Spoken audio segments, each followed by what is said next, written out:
From the station working for you, this is breaking news from RTV6. Breaking now at 6, a baby shot and killed inside her own home. A family, a community, and police now coming to grips with this senseless act of violence. There are officers around here who are saying they're okay, but they're not. They are not okay, because I'm not okay. This hurts. It hurts deeply. Very emotional officers there, and now they're urging the public that they need your help this morning to find that gunman. Yeah, this happened around 2 a.m. and we have Sergeant Christopher Wilburn here with IMPD speaking to us right now. Let's go to him. We arrived here very quickly. We were able to ascertain that there were individuals inside of the home shot, one of which happened to be a female, 19 years old, we described a little bit earlier, and a 1-year-old child whose injuries were non-survivable. Where we are now is an update. I just got off the phone with Chief Roach and Chief Bailey. As a result of those conversations, I've been assured, and they want to communicate this message, and this message alone is that the individual who did this, we will have the force of our state and federal law enforcement officers assisting us if you don't turn yourself in. Our children are the most vulnerable in our society, and they will not be targeted and they will not be victimized by an individual architect of violence in this community. You are an architect of violence, and we will not accept it. It's unacceptable. So I've been assured that message has been conveyed to me, and now I'm conveying that message to you guys this morning. A strong message. And what is your message to some of the people who don't come forward sometimes in these cases? That's right. It's very simple for us. Again, I said it today, we said it this morning, that we don't deal with anybody. We interact with you where you are. This is a tragic incident. Earlier, as we said, and as you articulated so poignantly, the emotions are raw in the sense that there are a lot of these first responders, as well as you, who have children. And it hit home for a lot of us.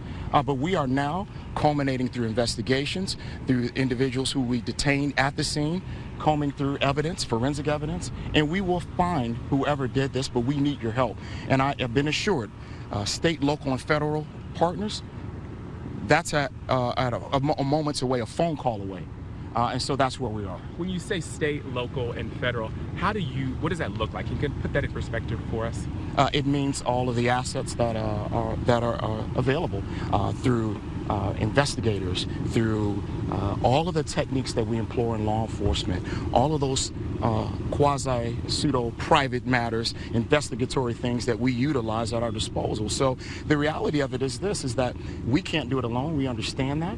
We do not want to victimize then those individuals who are already experiencing the aftermath of this violence. So with that being said, we want who's ever responsible to come forward. If you do not, then we will have at our disposal all of those things that I previously articulated. Are the witnesses in the house cooperating? Such a strong message for African-American men this morning. Well, the reality of it is that time and time again, we look at statistically individuals who are either victims of violence and architects of those violence. So what I'm saying and what we're saying is that we're not going to run away from that. We're going to deal with that. We're going to react to that in an appropriate and healthy manner. But the fact of the matter is that this is a regular occurrence, and so we're not shying away from that. Again, we don't deal with anybody. We interact with you where we are, but we stand on things that are true, and this is the truth of it. The statistics speak those things, but more importantly, and I said it before, is that there are positive things going on across the community as it relates to African American men all the time.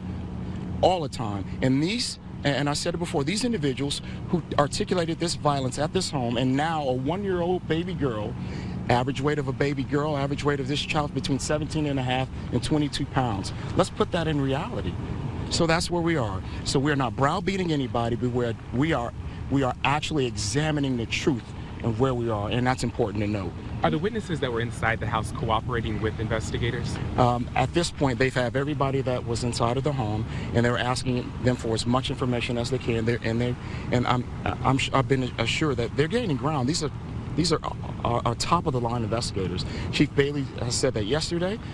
He was out here this morning, as well as Chad Connect, Deputy Chief Chad Connect.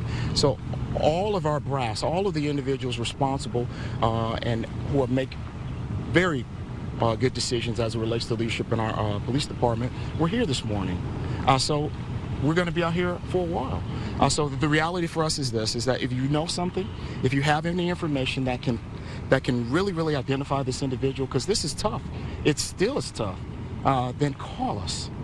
This is where we ask you. Now, if you, in any shape, form, or stretch of the imagination, think that it's appropriate to harbor an individual who you know is responsible for this, then you subject yourself to the same response by us. That is what we will, I can assure you. And we're just hearing from IMPD Sergeant Wilburn there, a very strong message to the community after the shooting death of a 1-year-old baby girl. Suspect still on the loose, but he says they're gaining ground. Right. We do not know who is responsible for this baby's death. Police begging the public, please speak up if you know anything. We are asking you, please speak up if you know anything. This is just devastating and heartbreaking for all of us this morning, no matter how you're touched by this situation. So please call Crime Stoppers.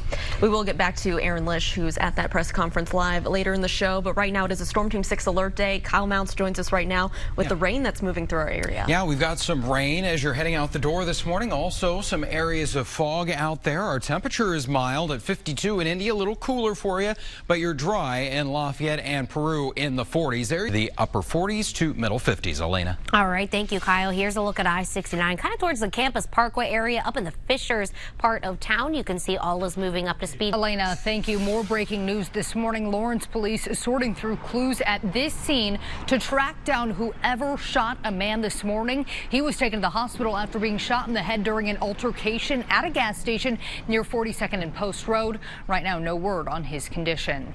It is 6:07. People in Bloomington are letting their voices be heard against the purchase of an armored vehicle. Last night at a council meeting, the group called the councilors to tell the mayor that they're opposed to this truck. Members of the group are concerned that the vehicle will be used against protesters.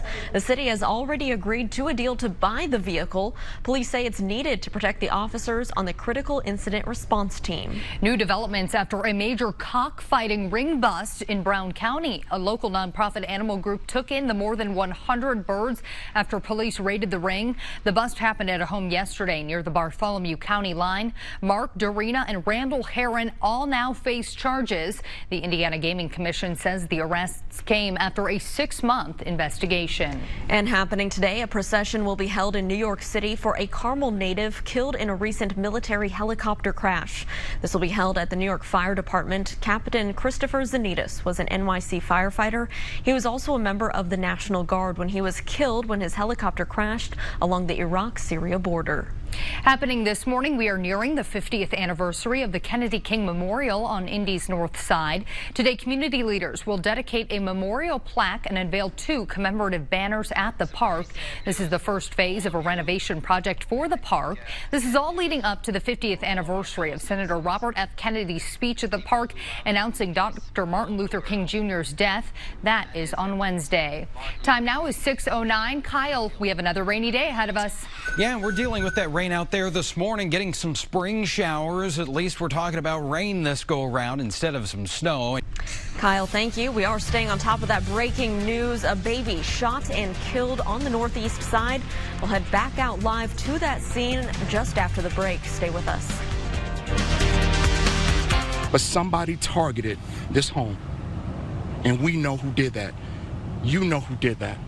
And that's who I'm talking to. So I'm asking you, and I'm asking you very candidly, do what's right. That's all I ask. This is tough. Well, you can hear the emotion there in Sergeant Wilburn's voice. The search for a killer is now on after a 1-year-old baby girl was shot and killed in a northeast side home early this morning. Our Aaron Lish has been live at this scene all morning long. What are police telling you right now, Aaron? Well, Meredith, the big thing that I wanted to point out this morning were families were coming to this scene, raw emotions, screaming, crying, wailing, knowing that that baby girl died this morning. Now, that 19-year-old who was possibly the aunt They were at this house just down the road here. She is in okay after being shot in the shoulder this morning. This all stemming from a possible dispute. Now, there were at least 8 people. A majority were teenagers, along with another child in the home during that shooting. Now, Sergeant Wilborn, he was being very candid this morning. Very strong emotions from him. He was even crying, saying, you just have to imagine, think of a 17-pound weight. That is how much that baby girl possibly weighed, and she lost her life. She's been only here for 12 months of this year, so you can just really imagine how hard this is for not only this family but the first responders that had to arrive to this scene as well. Now, he was saying this is where the rubber meets the road. They say somebody knows who ended up doing this, and they say whoever did this needs to come forward. They said they will call out the big stops. They will call local, state, and federal agents if needed, if this person does not come forward. Reporting live on the northeast side, Erin Lish, RTV6. Erin, thank you very much. We will continue to follow this story all morning long and throughout the day on RTV6. Police asking for the public's help now. If you know anything, there is no tip too big or too small. Please call them with any information. And it is 6:16 here. New from overnight, major developments for improving relations in Korea. North and South Korea have set a date. They're holding a high-level negotiation near the border. They say Kim Jong-un will meet South Korea's president near the end of April. Now, this is a big deal. It could be a sign that Kim Jong-un is willing to get rid of his nuclear program. The United States is working to set up a similar talk in May. Nothing is set in stone just yet. Today is Stefan Clark's funeral, and we're expecting to see another day of protests across the country. Advocacy groups and protesters were out overnight and should be out starting early this morning. Reverend Al Sharpton is set to give the eulogy at today's funeral. Sacramento police shot Clark at least 20 times earlier this month in his own grandmother's backyard. They say they thought Clark was holding a gun. However, he was unarmed and only holding a cell phone. The California Attorney General is now investigating the shooting. Well, right now, severe storms are battering the South from Texas to Alabama. This is new video from overnight in Mississippi. You can see here the rain coming down and the strong winds there. They've damaged homes and property. In Texas, people are being told to stay off those roads during the storm, and flood watches are up all along the Gulf Coast.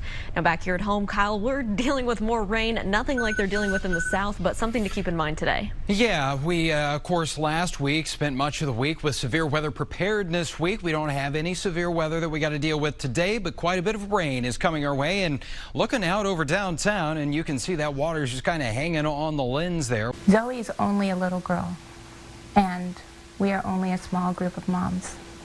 But this foundation was established for Zoe and for our own children, so that they can see that something positive can come out of a tragedy. Though her time here on Earth was short, Zoe Martin touched many lives, and now her school community is working to keep her memory alive. You may remember back in October, 7-year-old Zoe Martin was killed in a car crash.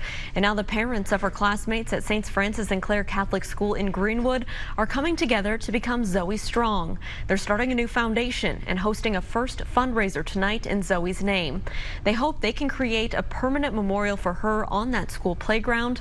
And so far, the mothers say that they are overwhelmed by the community's support. It's absolutely amazing to see when people came out of the woodwork that, heard her story and wanted to help. We do have the details for the fundraiser tonight if you wish to attend. Again, it'll be tonight from 6 until 10 at the Speedway Indoor Karting. 50% of the proceeds from tonight will go towards that foundation, as well as any money from the silent auction. And we continue to follow breaking news this morning after a 1-year-old baby girl was shot and killed on Indy's northeast side early this morning. We are following every development throughout Good Morning Indiana, and we'll have the latest for you after the break. Where we are. A 1-year-old baby girl lost her life this morning, senselessly. And if that doesn't move you to action, I don't know what can. An emotional Sergeant Wilburn there at the scene of a northeast side shooting where a baby girl was shot and killed this morning. The suspect still on the run. They need your help to track this person down. They're going to use any extent of the law, federal, state, local authorities to get this person into custody. We'll have more coming up, but it is a Storm Team 6 alert day, so let's check in with Kyle. And it is 6:26 here on your Thursday morning. There's where we've got that rain. Some light rain in the downtown area. A little more in the way of some steady rain through Connorsville, Rushville, Shelbyville, into Franklin and Martinsville, extending down into Bloomington this morning. As we're looking at the bigger picture here, if your travels take you into the deep south, that's where you could run into some thunderstorms and even some severe weather later today across portions of Georgia, Mississippi, and also into Alabama. All right, thank you, Kyle. Here's a look from our live drive vehicle over on the east side. It is a wet morning commute today, so you're going to want to use some extra caution. Make sure those lights are on and those wipers are going.